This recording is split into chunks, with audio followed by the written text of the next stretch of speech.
Good morning, everyone. Silas back again out here today at my place. I got a busy day ahead of me. I've got a bunch of these Studebakers and Packers that we've hauled back from Halstead, and I've stacked them in here, and they're just kind of everywhere, so I'm going to try to organize those. I got some junk cars coming in out here, and a few other odds and ends things going on today, so I figured I'd make a video of it. I still haven't finished the video for the Halstead cleanup. I was originally going to split it into multiple parts and release them one at a time, but I got to thinking, I got a lot of really cool footage, and I'm just going to release it all together in one full-length feature. I haven't done that yet. I don't know how that's going to go over. Hopefully it goes over well. I guess we'll find out.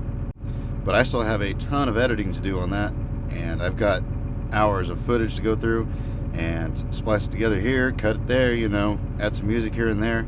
And so there's a lot of stuff to do on that. This is my biggest editing project I've ever had to do, so it's taken a little bit of time to get it done. So I figured I'd just record something today, that way you guys have something, and I'll try to get the crushing video out either this weekend or sometime next week. This old Starlight here, I'm just going to take it back and put it in the trees. There's no good parts on it. I mean, there might be one or two little trinkets here or there, but the main reason I saved this car is just because it's neat and unusual, and I don't have any others like it. So I'm just going to take it and put it back there somewhere for now. The other Studebakers that are more complete, I'm going to line some of those up over here. I got room for probably about another 5 cars there, and then I can kind of stash the rest of them around in here, just here and there, wherever I can fit them in. This field's starting to get pretty full out here, actually. This is a good place back here to put some cars, just back here in the trees. Now back here I'm going to put cars that I don't plan on getting back out anytime soon, just because once they're back in here organized a little bit, I won't be able to get back here to get them back out without moving all the other ones back out too. So I'm going to take these two doors and put them face to face. That way they can look at each other, but also they just kind of need to come back here and look at, so you can see one of each style. Hauling me 2 cars at a time this time. They barely fit, but he got them on there. It's been a busy morning back there. I think we brought in 5 cars so far today. Actually 6, that's right, 6, and then these 2 here, so 8 cars so far. These ones here are ready to crush already, gas tanks and all. All the fluids are drained, all that sort of stuff, so I'm going to take them, stack them back there in the pile. This one here came from a monster truck show, actually a different monster truck show than the one we sent our cars to. The tow company that hauled them in, he donated a couple and we donated a couple, and so I had to pull the converters off of that one, and he actually didn't pull the battery out of it. They didn't tell him to pull the battery, and he's never done that before, so he didn't know about the battery thing, but luckily the battery was unhooked, so nothing bad happened.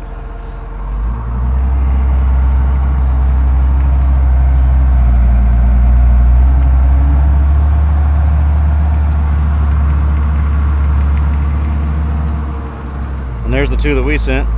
That poor old Caprice didn't make it. And then just an old Buick LeSabre or Park Avenue or something.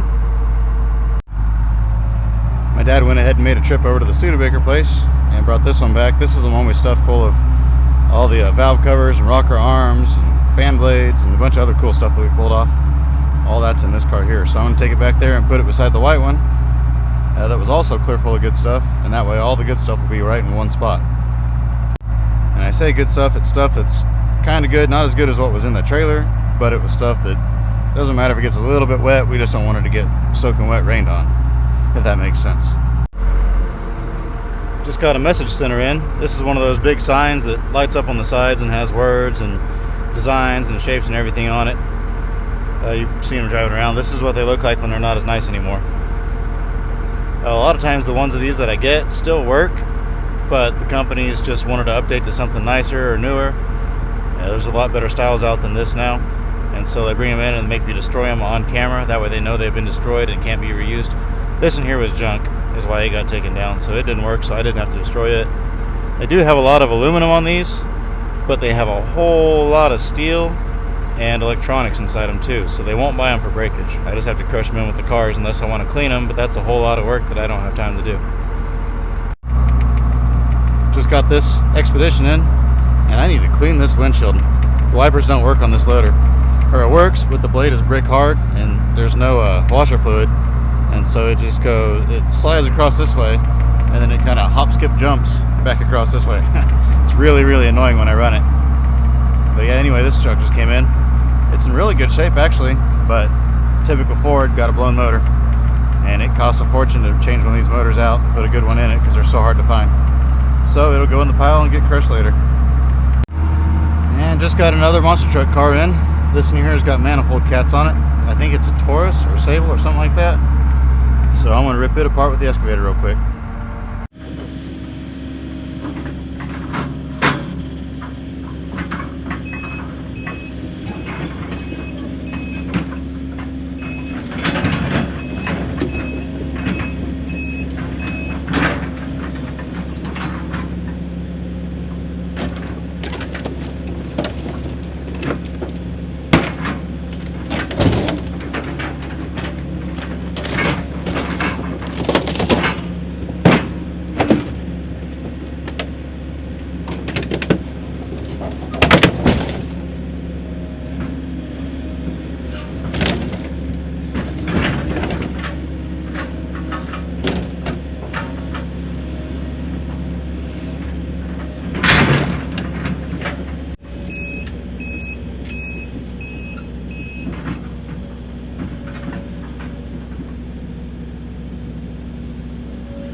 Just bought us a real nice box. It's got a nice platform at the back and everything. Doors work good, no leaks.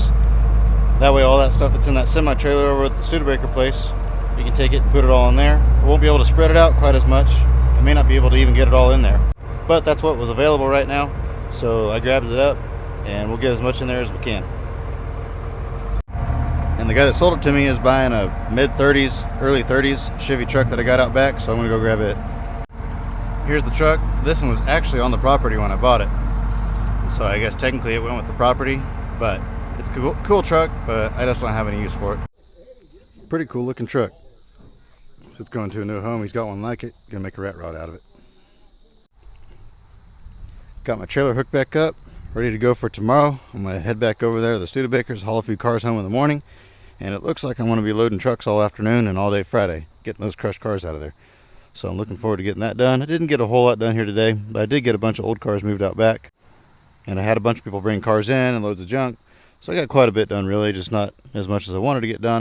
But I've been working really hard all week, and so I thought I'd just take a little bit of a break today. Did a little bit of stock trading, so I didn't work super hard like I usually do today. There's that old Chrysler. Still have it.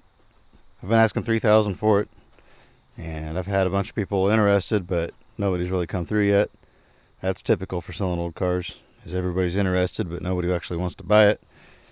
I thought it was a fair price for a running driving car, but nobody's even made an offer on it yet.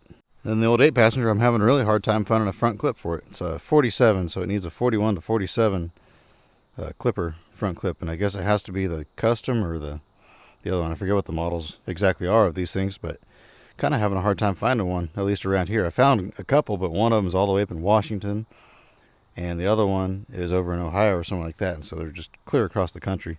I'd like to find something a little bit closer. So I'm going to take the trailer home with me tonight. That way I can just head straight out, get on the highway, and get over there and start loading cars first thing in the morning. I'll probably have time to bring about 2 of them home in the morning, and then I'll have to stay over there and load trucks the rest of the day. I believe I have about 20 loads of stuff to bring back, so that'll get 2 of them, and there'll be 18 left. If I can get someone to help me next week, I should be able to get it knocked out by about Tuesday. And then we can get the loader brought back, and we can start working. Mosquito flew right in my eye, and it won't leave me alone. There, got it. Anyway, we can get back to working at the main yard, and I can get caught up over there. So anyway, that's all for this one. Wasn't a whole lot of exciting stuff in this one. I mainly just wanted to let you guys know that I'm still alive. I haven't gone away. I haven't quit posting videos. That video of me crushing those cars over there is just a lot of editing and that sort of stuff like I mentioned earlier. And so I want to do a good job of it. I don't want to just kind of throw it together. I want to do a pretty good job of it. I'm not an expert, so it won't be perfect, but I want to do the best that I can do on it. So I'm just going to take my time and get it done right. I'll probably do some recording while I'm over there again loading the cars, but I won't post those videos obviously until after the video of them getting crushed has been posted. So I hope to have that video up this weekend if the car's actually getting crushed. So I'm going to let y'all go with that, but remember to get out there and find an adventure. We'll see you next time.